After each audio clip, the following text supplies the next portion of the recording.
nhớ rằng ta nói trồng sai sẽ đời lúc nào cũng cho bé mù sai lại tổ chức Tết Mông điểm trường vùng cao mua xin đã ca nó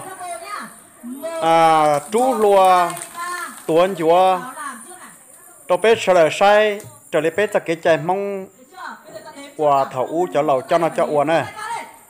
Các bạn bỏ găng tay ra, vỗ tay cho to, bỏ găng tay kìa. Nào, ai còn đeo găng tay bỏ găng tay.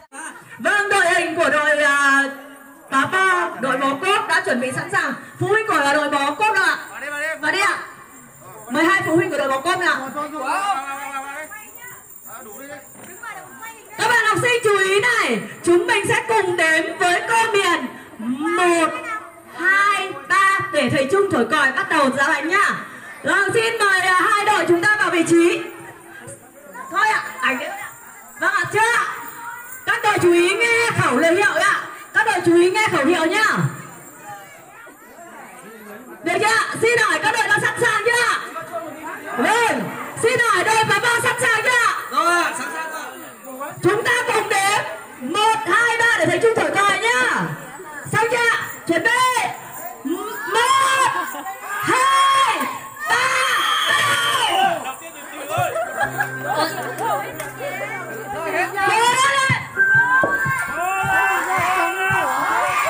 Giá bánh dày được ngâm bằng nước chống dính. Giá bánh dày là một công việc nặng nhọc, đòi hỏi nhiều sức lực và kỹ thuật. Bởi vậy, những người tham gia giã bánh dày thường là những người đàn ông, thanh niên, khỏe mạnh và nực nữ. Mỗi lần 2 người và khi đã thấm mệt lại chuyển sang cho 2 người khác giã. Càng giã kỹ thì bánh càng dẻo, ngon và để được lâu. Tôi đem giã khi dẻo và mịn mới hoàn thành.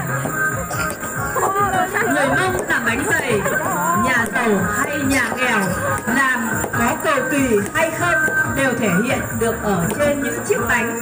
Họ làm rất nhiều, có khi hàng chục chiếc bánh vừa để cúng ông bà tổ tiên, vừa để gia đình thưởng thức và làm quà cho khách quý. Khi làm bánh họ không bao giờ đếm vì đó là điều cấm kỵ. Chỉ khi nào những chiếc bánh cuối cùng của mẻ bánh được nặn xong thì khi ấy người Mông mới đến số lượng bánh chặn, thì đó là dấu hiệu của sự sung túc đầy đủ. Và nếu nặn đúng 12 chiếc thì có nghĩa năm đó là một năm may mắn.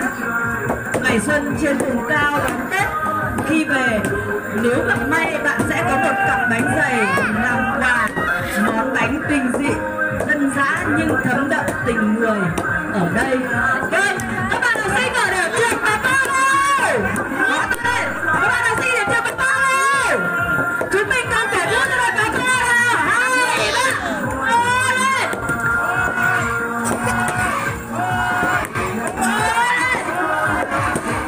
Để ra học sinh có nhìn tí.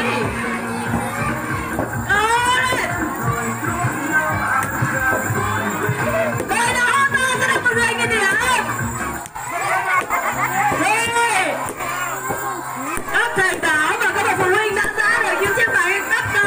Chào pháo tay thật lớn để chúc mừng thành quả của hai đội đến từ điểm trường Bó Cốt và Bà Bo. Một tràng pháo tay thật to nào.